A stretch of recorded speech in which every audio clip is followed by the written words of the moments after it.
Welcome to What Matters Now, the Times of Israel's weekly podcast drilling into one issue facing Israel and the Jewish world right now.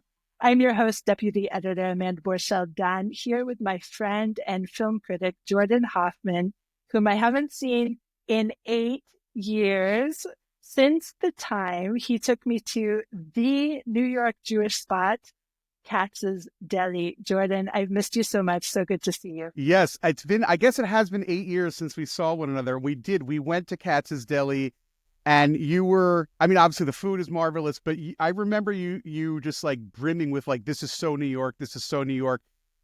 A lot of what impressed you, it just kind of flew over my head, was how it was not an exclusively Jewish spot. It was everybody. There were Hispanics, Black people, Muslims, the whole 9 yards. Everybody just really enjoying the pastrami sandwich and the matzo ball soup. And who knew that those were such more enlightened days 8 years ago than today? I don't know what the vibe is like at Katz's now. I haven't been there in a while. And it was my first niche, which is obviously an important moment as well. I'm honored. Yeah. I'm honored to have been there, So listeners, those of you who regularly listen to our podcast know that it's generally very dour and serious and about the war. But today we're going to do something slightly different. Jordan is here, and we're going to discuss all that is Jewish about the upcoming Oscar ceremony and a little bit of anti-Semitism, because we can't go too far away from anti-Semitism. So anti-Semitism in Hollywood as well. All of this. Where there are Jews, there is anti-Semitism. They go hand in hand. It's like peanut butter and chocolate. Jordan, I, as you know very well, do not go out to movies. And so I've seen none of the movies on your list, but I really enjoyed reading your piece, which will appear on the Times of Israel website shortly, about all that is Jewish about the Oscars. Yeah. And so what I want to do with you is go through one by one, and you'll tell us a little bit, and then I'll ask you questions about each of these films. So I want to start with the one that is, I sense, perhaps the most Jewy of all, and it's not the one that probably will take the most Oscars of the Jewy films. Okay, so let's start with A Real Pain. Just very quickly, what is this about? The Real Pain is a masterpiece. It was not nominated for Best Picture, which is a little bit of a shanda, as they say, but it was nominated for Best Screenplay, and it has a fair chance of winning that. And it was nominated for Best Supporting Actor, which it will win. A Real Pain was written and directed and stars Jesse Eisenberg, a nice Jewish boy from New Jersey, who based this a little bit on his actual life. He was very, very close with his great aunt, who was born in Poland and, survived and came to this country. And then at some point he visited the village where she came from, and also went and visited various concentration camps in Poland. So he was inspired to write the script when he was just playing around on his computer, and he saw like a travel package, as I'm sure some of us have seen, to visit Auschwitz. I mean, people do want to visit Auschwitz, and I know you've been there several times. And when you do that, you still have to book a hotel and find a nice place for dinner. And, it's kind of weird, this sort of Holocaust travel industrial complex there. So he was inspired to write a screenplay in which a character loosely based on himself and a character that he imagined, a cousin who was very opposite him in demeanor, go and visit their grandmother's village. And it's really just 90 minutes of schmooze as they take a tour with a number of other Jews of various age, and a convert to Judaism who is a Rwandan who survived the Rwandan genocide and converted to Judaism. And the movie, as far as the plot, it's about a bunch of people walking around sites in Poland and having lunch and looking at beautiful picturesque places, and then visiting a concentration camp. But it's really about, how the weight of the Holocaust still sits on the shoulders of the grandchildren and even now the great-grandchildren. And it's an interpersonal drama. And it's also, some maybe surprising, maybe not, extremely funny. It is a very, very, very funny, although melancholy, story, and it is, in my opinion, one of the finest additions into the Jewish cinema canon in 10 years. It's a masterpiece.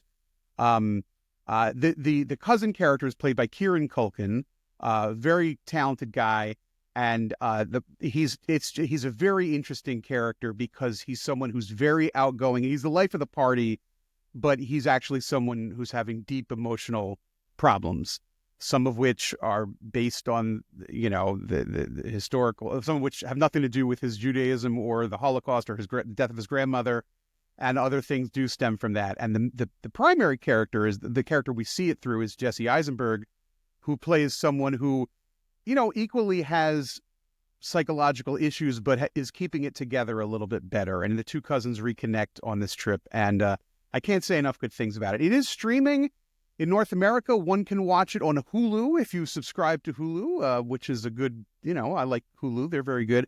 And it's a quick 90 minutes, and it's beautiful. It's all set to Chopin music. I mean, Chopin is from Poland, obviously. And it's just, I can't say enough nice things about it. It's really a remarkable film. I do have to say that was one of the crazy things when I did visit the Auschwitz. I was there actually just once 10 years ago for the 70th anniversary of the liberation, that the countryside is just stunningly gorgeous. And it is such a stark contrast to, I'm sure in the film they used it as some kind of backdrop to the horror that actually happened. Well, they don't go to Auschwitz. They go to, I may mispronounce it, Majdanek, I believe. And I believe that is one that is very, very close to the city of, they do go to Lublin in the film, and then they go to another city. And the point that they make in the film is that you can, if you go to the top of a building in this town, you can see the camp. Like, the camp is a 10-minute drive. And it's just like, the town is so quaint, and there's, outdoor markets, and you can get good pierogies and whatnot. And then there's the camp, it's a little nuts. So, the film is really, and it's not overly, it doesn't shove your face in the horrors of it. It's tough. It's a tough watch, but it's not like a brutal watch, It's one that I think families could watch. Did you say brutal? Did you say brutal? I did, yeah. Jordan, very good. Perfect segue into The Brutalist, of course, another film I have not seen, but heard a lot about and read a lot about. And I want you to talk about the film itself, of course, which also has a Holocaust tie and a tie to Israel even.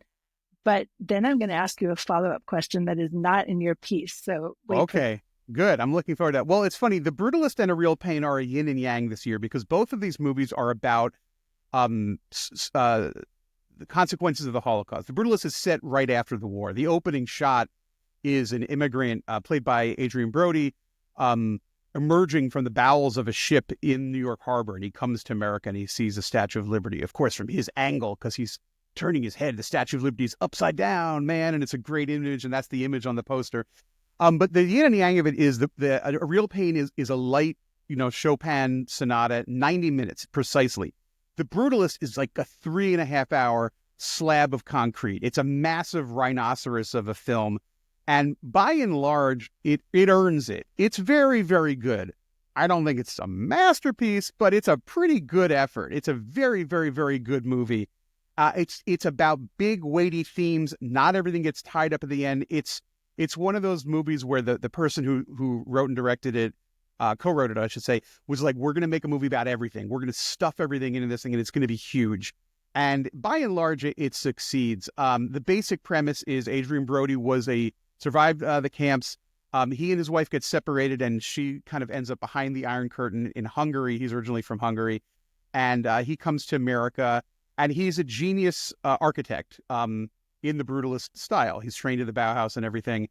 And he's very he won't, what's the word called when you don't when you do it your way or the highway, when you're he won't compromise, uncompromising. So he starts finding work, and when it's like, no, but you have to make some changes, he's like, I make no changes. Goodbye. He storms off, and you kind of respect that. Over time, he winds up finding a patron. And the patron is played by this like uber goy. It's Guy Pearce, and the character's name is like Herman van Buren Meersten, something extremely Dutch, whatever. And he takes him under his wing because he recognizes that he's a genius. But at first you think, oh my God, this is an angel. He's giving me money. He's giving me work. But really, he's manipulating him. And he is deeply anti-Semitic, this guy. He's got a lot of other problems too. And then that's kind of it in terms of the story. It's about this eventual clash between an artist who has a vision and this guy who wants to control him, representing capitalism, representing, conformity, whatever you want, and where will they meet? As a side note to all this, there is Israel, which is held out as it would have been for any immigrant to America, any Jewish person in the world in the late 40s, 50s, and maybe even into the very early 60s as sort of an option. Do we make Aliyah? Do we go to Israel? And at first, our lead character is like, no, the American dream, I will make it work here. And over time, he starts to rethink that. And there are other characters in the film who eventually emigrate, loved ones. There's a niece character. And this is kind of interesting because anything involving Israel makes people crazy. And the movie shows it as I think it would have been. It's not necessarily pro-Israel, nor is it, Israel, but that would displace the Palestinians who live there. Oh, we can't move there. Or, there's none of that. It's just like kind of how people talked back then. And this has driven a lot of very young people crazy because the movie is very hip. It's sort of a slightly avant-garde the way it's shot. The director, who is not Jewish, but the director is someone who has a lot of cred, and it's not a studio film. It was independently financed, and the fact that it is not blatantly anti-Zionist has made some people look for either condemn it for that because no character says, "But don't you know this is bad?" and or have projected onto the film, which has a lot of ambiguity, signs. Secretly, that's an anti-Zionist statement that character made if you really read it closely. And I've read some of those essays. I linked to them in the article that I've written for TOI. And you can read those articles and go, maybe, I don't know. I honestly think that the filmmaker just wanted to make a film that was representative of what the Jewish experience was like for somebody who comes to America and is living in, it's now 1955 and things are not going the way he wanted. And he's thinking about Israel as an option. It's not the main point of the film, but it's in there, and there's been a lot of discussion about it online. So you said that the antagonist, I don't know whether he is the patron at least, is a very anti-Semitic guy. Yes, and he's played by Guy Pearce. Yes. Now, Jordan, before we talked, I did a little Googling on you, and I noticed that you interviewed Guy Pearce. Yes. And one of the themes of your piece in what rag was that in? It was in Vanity Fair. Vanity Fair. Yeah, a little thing. Yeah. In any case, one of the themes was his really utter support for the Palestinian cause during the war. Yes. So talk to me a little bit about this. Guy Pearce and I are very close friends. Guy Pearce is an extremely talented actor who, in my opinion, is not someone who is someone who, there are people who vie for peace and wish that there would be harmony in the Middle East, and of course I am one of them. Then there are some people who really wish for the abolishment of the Jewish state and probably have a problem with Jews. I do not know what is inside of Guy Pearce's heart, but he does give every indication of being someone who, is in that latter group. Specifically, and it's funny, the character, I mean, listen, he's extremely talented. And I just saw a new movie he's in called The Shrouds, which is not very good, directed by David Cronenberg, who is Jewish, and Guy Pearce plays a Jew in it, and he's great. So, I mean, the guy's talented. There are plenty, go look at history, there are plenty of talented anti-Semites out there. I'm not saying Guy Pearce is an anti-Semite, but what I will say is when I interviewed him, and this is a little behind the scenes, I met with him for about an hour. We're in a room together in New York. Extremely talented, handsome fella. He's made some great movies over the years. And he's got a weird track record. If you read the article in Vanity Fair, you'll learn that he was sort of blacklisted by Warner Brothers, one of the main studios. There was a one of the heads of production at Warner Brothers just didn't like Guy Pearce. I don't know why, but something happened there. Our discussion, he was wearing a Free Palestine wristband, and he had his phone on the table, which had a big sticker of the Dome of the Rock. It said Free Palestine. And listen, hey, this is America. You're allowed to say what you want. He's from New Zealand, but God bless. So I said to him, look, you're a Hollywood actor. You're in a movie right now that's in an Oscar push. You've got the Free Palestine all over the place. It's on your social media. Have you been given any feedback from your managers, your agents, the studios to say, hey, Guy, maybe tone it down, wait till the movie's out of the public eye? And, has there been any pushback? Which I think is a totally fair question. And he thought for a minute. He said, yes, there has been some pushback, but I choose to speak what I believe, and I'm like, okay, that's cool. And then he continued, and the direct quote I can't give you, but it is in the piece. He said, there have been some people that have said to me, you need to be careful because you know what Hollywood is made of, or who's in charge of Hollywood.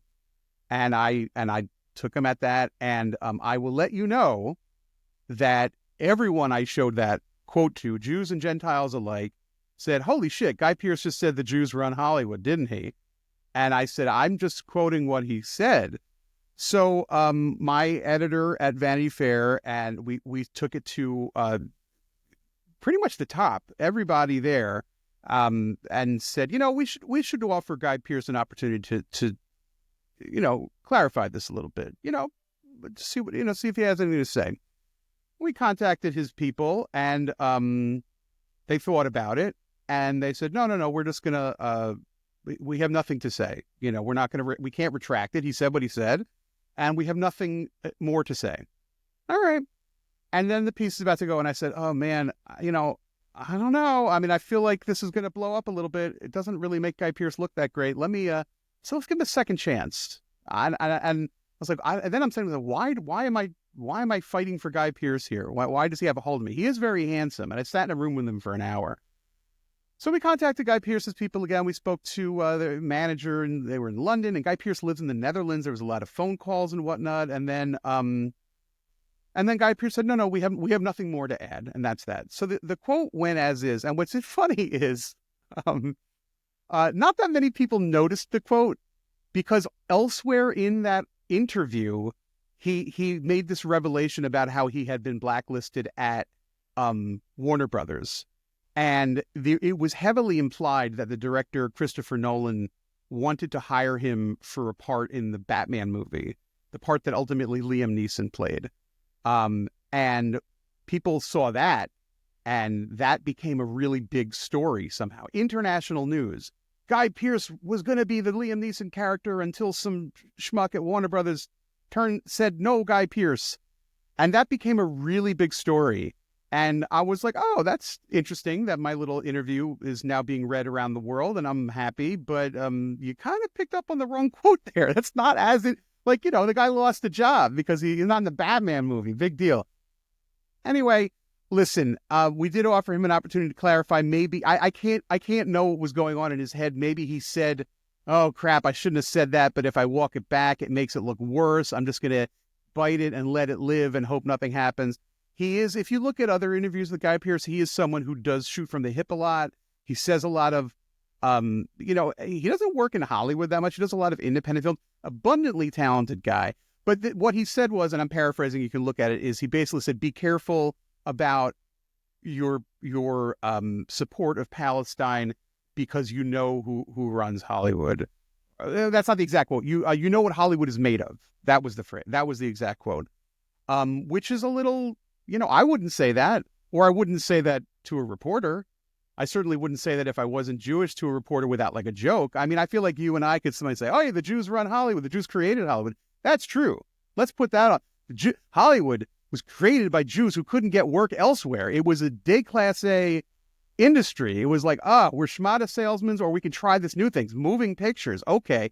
90% of all the movie studios were created by Jews who were using their smarts to create a new wonderful thing. And today, if you go to Hollywood, Jewish people do over-index in that field. There are more there. It's not like, it's not. When you go to the auto industry, it's not as many Jews in the auto industry as there are in Hollywood. That's just because it's for whatever reason. If you go get your nails done in New York City, it's mostly Koreans that run the stores. I mean, it's just a thing. But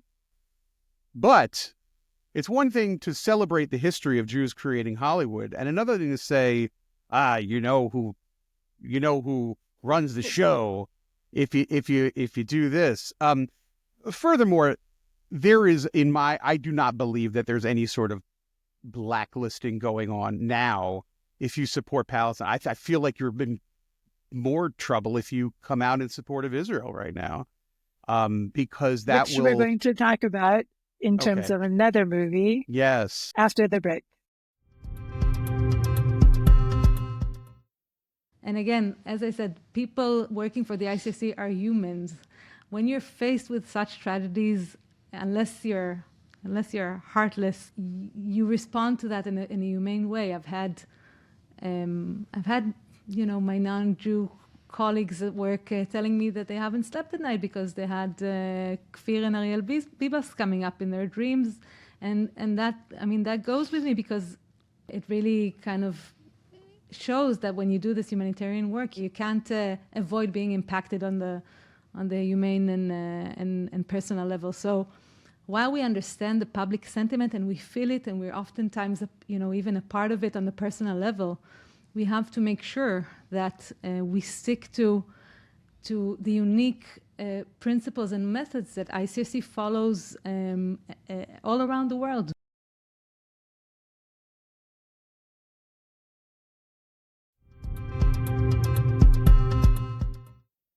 Okay, and we're back. Now, I would like to talk with you about the movie that seems so incredibly pro-Israeli on the face of it, just on the face of the topic of it, and sparked a huge, huge outcry by, surprisingly to me, people who work in movie theaters who didn't want to be indoctrinated. So we're talking about the movie September 5th, yes, which captures the moment that I think it's the ABC Sports Desk is covering the massacre of Israeli athletes at the Munich Olympics in 1972. So what you just mentioned before we went to break about the outcry if you are pro-Israel is so exemplified to me in this particular situation, because obviously, as you mentioned in our piece, it could have been X character. It could have been any kind of minority, any kind of nationality. The movie isn't about that. It's about a scrappy news team using everything they have to cover this massacre, a very high drama event. And it's just astounding to me that this is the reflection of our times when it comes to the reality on the ground. Yeah. So let me back it up a little bit. September 5 is a very, very, very good movie. And if it had come out 10 years ago, it would be nominated for Best Picture. Right now, it's nominated for Best Screenplay, and that's it. It is not pro-Israel, and it's not about the massacre. It's about the news team. In a way, it could be about how you cover a hurricane. It's a procedural about how a news team operates. But it is important because this was the first live terrorism event, and it's set in 1972. So you're seeing, now everything is digital. You and I are communicating over this marvelous platform here. Back then, you had to run and shoot film and develop film in a record time. You had to put there's a great sequence in September 5 about how they put the names under somebody. Like, they show how it's done back then with film and with physical letters and all this cool stuff. That's what the movie's about. But it is about the Munich massacre in 72 and about, it was a Palestinian terrorist groups, Black September, I think they're called, or something like that. The film is really just about the procedural, and but it is set against, this sort of terrorist act. And it is the first time this was done on live television, and millions of people were watching it. They say at the end, more people watched this coverage of the news team at the Munich Olympics than Neil Armstrong on the moon, so that's remarkable. The movie does have Jewish characters in it, And so obviously they feel very connected to what's happening. And then there are Germans in the film that are, have some queasy feel. Like this one character, she's German, and a German in 1972 has all kinds of feelings about these sort of things. And then there are characters who are, I think, North African, and like when they use the word terrorism, one guy's like, "Oh, should we use that word?" And there's like the movie even is just like, "Look, clearly not all Arabs are terrorists. We don't think that, but we want to be, so the movie is not propaganda in any way. If anything, it's just propaganda for journalists, for good journalism. But we're the a movie, dying breed, Jordan, right? Yeah, right. So the movie was produced. It was not produced in the U.S. I mean, it has American actors in it, but it was a German production. It was then bought at it debuted at the Venice Film Festival. It was bought by Paramount and given a release, in North America, but it was a muted release. And although this does not hold up in court. I can only give you my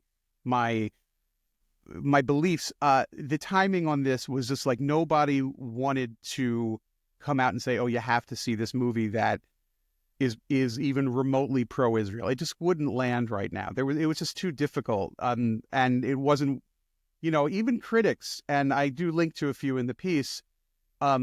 There's some critics that say, "Oh, the movie's good, but why would they release it now?" Of course, it was in production before the Hamas attack. This is not, people would see it in the theater like, "Oh, this is just propaganda about the Hamas war." It's like, no, the movies take a very long time to make. It's not like that. Jordan, why do you think that they released it now? Because as you said, they take a long time. They could have held it for another year, don't you think? Yes, I suppose you're right. But, they want it out in the world because they want to do their next project. A director like this, it's a good film, and anybody who watches it will like it. He'll get work off of it. You got to remember, everybody that works in movies is a freelancer. Even if they're famous, even if they make a lot of money, they're still, once the project's done, they got to get to their next thing. So they don't want it lingering on the shelf for too long. That includes the actors and everybody. Now I did allude to something in my piece, which was indicative of sort of a tempest in a teapot. I don't want to make it seem as if there were mass demonstrations against this movie. I think by and large, most people just ignored it, which is a shame because it's very good. But in Brooklyn, which is another world, I mean, Brooklyn is not representative of planet Earth in any way. It's a very small community of extreme people. There is a movie theater chain, which is very hip, called the Alamo Draft House, and they hire a lot of young, fashionable people. And there was an online petition to say we don't want this movie showing because it's Zionist propaganda, which just clearly shows they didn't watch it. And even if it were, I mean, your job is to sell popcorn. Your job is not, just do your job or shut up, in my opinion.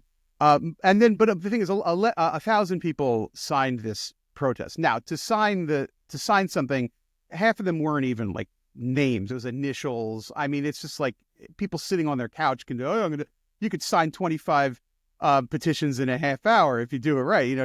So I mean, it's not like there were mass protests, but the fact that somebody bothered to set this up in general, and the way it's written, and it's some lunatic who wrote the initial thing, was not just we hate this movie. They're like, this movie misrepresents the action, and they called the killing. They killed wrestlers, right? They killed Israeli wrestlers, and they all blew up in a helicopter. They called it Operation whatever. It has a name that the Palestinian organization called it. It misrepresented Operation Grand Slam or whatever. As not the righteous rebellion of people who have been blah, blah, blah, blah, blah. It's like, no, all right, time out. Look, I mean, give me a break. It's like, yes, I concur that there is, there can be a better way for the Israelis and Palestinians to live with one another. I concur that there are routes one can take. But when you start saying, it misrepresents the way they shot the wrestlers. What they should have used a nicer bullet. I mean, what the hell are you talking about? I mean, this is insanity. So that is indicative of kind of a grander theme of, what's happening in New York and in America right now with anything to do with Israel is you're going to receive not just backlash, just like ludicrous backlash. Now, to what extent that backlash will actually affect the bottom line still remains to be seen. There's actually an interesting thing coming up in a few months, which I wanted to bring up because I know we wanted to talk about just sort of like the state of affairs in Hollywood. As you know, and I wrote about for TOI, there was a recent Captain America movie which was very bad, and it bombed. It bombed internationally. And one of the problems, although not the primary problem, was that it did dare to have an Israeli character. And I've written about this, and the TOI has been covering it for a very long time. The actress Shira Haas is in the film, and the minute that she was cast, a lot of people online were screaming and yelling, "How dare you cast an Israeli?" And she plays a surveillance expert and blah, blah, blah. And the character is originally based on someone from the comics who is called a superhero named Sabra, which is a little silly. They've changed it now. She's just someone who works for Harrison Ford, who's the president of the U.S. And there were demonstrations about that too. Not mass demonstrations, but enough people. And if you went online on social media, the very, very, very loud minority would say, "Hey, I just bought tickets to see Captain America." All these people would flame you and say, "How dare you go see Zionist propaganda?" Now, that's not it seems like a lot of people because people are tweeting at you and going on your Facebook page. But it's really not. It's a very small percentage. But nevertheless, it's a pain. It's annoying. They're like gnats, and it's representative of something that Hollywood doesn't want to deal with. Now, what I'm getting to is that in a couple of months, there's going to be a new Snow White movie coming out. Happens to look terrible, but that's fine. And it stars Snow White movie, and I'm just like, how did you get to this story? I'm getting to no. No. Here we go. This is a great canary. We're gonna in a couple of months. This is going to be a very important story. The Snow White movie stars our friend Gal Gadot. She plays the evil queen. Gal Gadot is to you and I just an actress. She's very pretty. She's not the world's greatest actress, but she's fine, and she's been in some hit movies. But to the radicalized online left who waste a lot of time on the internet, she is the personification of evil. She's got blood dripping out of her mouth because all she does is kill babies in their minds. Why? Because she served in the IDF for 10 minutes. This movie on paper it should be a hit, right? Wicked came out, Barbie came out. Those are two movies that did phenomenally well and are kind of marketed to the same demographic. Family films based on an intellectual property everybody's heard of, geared toward girls, but for everybody. And if Snow White is a disaster, it may be for several reasons, but one of the compounding reasons will be like, oh, the online left didn't like Gal Gadot. Also, it's a movie like this, a big budget international release. It's not just North America. It's Europe, it's France, it's Spain, it's all the countries that love us, the Netherlands, and Turkey, and other places, and even the Arab world. So I think what you're going to see with the Snow White film is if it underperforms significantly, I think that's the Hollywood studios are going to be like, look, we really need to ease up on anything remotely Israel. You're not really seeing anything now. I mean, smaller films will touch on these topics or cast Israeli performers, but something with a big budget, it's just money. There's a lot at stake. Jordan, do you think that this is maybe part of the reason why the Bob Dylan flick, A Complete Unknown, really underplayed his Jewish background? You said in your piece that only one tiny little scene alluded to the fact that he was once called Robert Zimmerman, my mother's maiden name, by the way. No, I'm going to say to that, no, but that's a good call. No, because that movie is all about the mercurial and unknowable nature of Bob Dylan. It's a recurring theme in the film, how he doesn't talk about anything from his past, that he is a complete unknown. He's a complete self-made man. So I'm not going to say the lack of there is a weird, not weird. There is a notable lack of Jewishness in the film, but I don't think that is a business decision. I think that was an artistic decision because there are plenty of Jews in Bob Dylan's world, but they don't they don't speak in Yiddish or anything. I mean, a lot of the people who made those great records in the mid '60s, Mike Bloomfield, Al Cooper, some of his manager Albert Grossman, other people in the folk revivalism scene, big producers, they were all Jewish, and that whole folk revivalism scene of the mid 1960s over-indexed for Jewish people and personalities. But it's not in the film. But I see what you're saying. But that's not the case in that particular. Complete Unknown, and of course, the Complete Unknown stars Timothée Chalamet, who is a half. I believe his mother's Jewish. I don't think his father is. And he was raised in New York City. He's a very Jewish kid, and he's marvelous in the film as the young Bob Dylan. It's a very, very good movie for people who are wondering, because a lot of times those musical biopics can be kind of lousy. I mean, the musics are good. Like there was the one Freddie Mercury won Bohemian Rhapsody, and it even won the lead actor who won the Oscar. And the music's great. Queen, the music of Queen. You see him at Wembley Stadium singing all these powerful songs. We Are the Champions. But the movie itself is kind of not so hot. Jordan, that is one of the rare films that I actually did see. And maybe because I see so few films, I thought it was fantastic. We all had a great time. It's a good time. Yeah. It's a good time, but yeah. This one's even better. Yeah. This one's even better. When you see Complete Unknown, you're gonna go, wow, I thought Bohemian Rhapsody was good. A Complete Unknown is really good.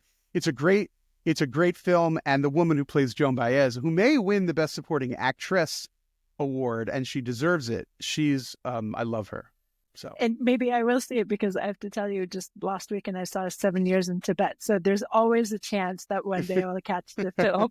Yeah. Anyway, Jordan, let's close out with a potential winner of Best Documentary, which is a very tricky piece to wrap my head around, and it's an interesting coexistence project in a way, from what I read. Well, no, I don't think it's a coexistence project. It's a From the River to the Sea project, I think, or at least that's sort of half Jewish and half Palestinian, correct? Yes. So the film is called No Other Land, and it was directed by a collective of 4 people, 2 of whom are Jewish Israelis, 2 of whom are Palestinians living in the West Bank. And it is about the tourists that these people in the West Bank deal with on a daily basis, a topic of which I am very sympathetic toward. I don't like people getting pushed around by tanks and the IDF. But the movie is a propaganda piece, and that's fair. I mean, that it is what it is. I mean, there are other documentaries this year. There's a Ukrainian film that's very good called Porcelain War, which is also a propaganda piece. It's an anti-Russian film, a pro-Ukrainian film. I mean, that's just, to call something propaganda is not a pejorative in my opinion. But the movie has taken on, it will probably win the Best Documentary Award, because right now there is, even though Hollywood is allegedly, run by Jews, it's how do I get into this succinctly? The movie has a great meta-narrative in that it won, a year ago, it won the Best Documentary Prize at the Berlin Film Festival. And even back then, it was controversial because the two representative directors gave a speech. This is so stupid. And some minister in the German cabinet applauded, and they showed, and on camera she applauded the 2 directors who made a very meaningful film about the troubles in the West Bank, a film that I admire. It's a good film. And she applauded, and then people said, "Oh, you were applauding a Palestinian, right? Because Germany can be a little hardcore." And she's like, no, I was only applauding the Israeli director and not applauding the Palestinian director. What a dumb thing to say, Let's go walk back. Maybe that's why Guy Pearce didn't walk back what he said to me. You look stupider when you walk something back. You said it, just deal with it. Like all the inflammatory things I've said on this podcast so far, when people watch this and confront me for being not in lockstep with Brooklyn. The movie that came out at Berlin, and it had that little mini controversy, which I'm sure TOI covered because it was ridiculous. Then the movie played well at other festivals, but the movie did not receive an offer for distribution from a major North American film distributor. There were Well, you know why? Because who runs Hollywood? Right. Guy Pearce knows why. Well, I mean, and God knows, I was not in the meetings of all these companies to know what their decision was. But, one company is like, they probably said, let him do it. And the other one said, let him do it. And then nobody did it. There were offers on the table from very small companies, and that has been documented. And I linked to that in my piece. So there has been a narrative of like, nobody would touch it in the U.S. That's not exactly true. Smaller companies would touch it. But the producers of this film said, no, we don't want to go with pipsqueak distributors. We want one of the real guys, which I could understand. So then the story became, it's the movie too hot to touch. And everybody wrote articles about it, several articles in the New York Times, and it became a cause célèbre. And then the movie took on very wisely, and I have to really applaud the publicity company and that worked on this film. In fact, I'm friendly with these people. The woman who was kind of marshaled all this, she's great at what she does. It became sort of like a censorship thing. If you don't go see No Other Land, you're letting the man dictate what you're allowed to see, which I actually think is very smart of them, and I agree with. I think we should see all the films. I think we should see the propaganda films on the left and right and figure it out for ourselves what we believe. I'm old school that way. So the movie then was self-released, which can be done. It's difficult, it's complex, it involves a lot of work, but the movie was then distributed by the producers themselves and by this company, and it played at a lot of independent theaters across the country. And at the end of the day, and I can't prove this in court, but I believe this to be true, more people saw this movie because it wasn't released than had a company just said, oh yeah, we'll release No Other Land, important movie about the West Bank that should be seen. It was sort of the Streisand effect, when you say, no, don't look at me, more people look at you. And I got to applaud this company for the way they played this. And it has won a lot of awards prior to this, and it'll probably win at the Oscars. Probably. You never know. And when it wins at the Oscars, I'm sure they will say some inflammatory things on the stage, and that'll be a news cycle. Especially now, they can say inflammatory things about Donald Trump, which will go down easy because that's it's a lot easier when they yell at Trump than when they just yell at Israel in general. So that's in sort of the media sphere. Jordan, yeah. I'm going to let you go because we've been going on for a long time, a lot longer than most of our What Matters Now episodes. And listeners, whoever lasted this long, thanks so much for staying with us. And the Oscars are on Sunday night in the U.S. time, so we'll know by Monday morning whether anything you said was true. Yeah, no, I could be completely wrong. All of my predictions could be wrong, but I will say that some of these movies are good. I mean, again, I don't want to knock the film No Other Land. When I say it's propaganda, I don't mean that as a bad way. I mean, if you're someone who, even if you're very, very, very right-wing Israeli, I think it is important to, they're real people living in the West Bank, and you gotta. There's never going to be peace unless you can look at these people. It would be nice for them to look at us too, but we can't force them to do anything.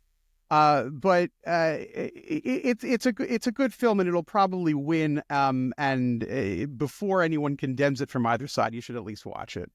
Jordan, so much thanks for seeing you again. It's been really a pleasure. I can't wait to see you in the flesh at Katz's Deli again. Hopefully not in another 8 years. That's terrible. And thank you so much for joining me today. You got it. Thank you. Thanks for listening to the Times of Israel's What Matters Now. Please check out another installment next week. This episode was produced by the Podwaves. If you have any questions or comments about this or any other episode, please drop us an email to podcast@timesofisrael.com. Until next week, shalom.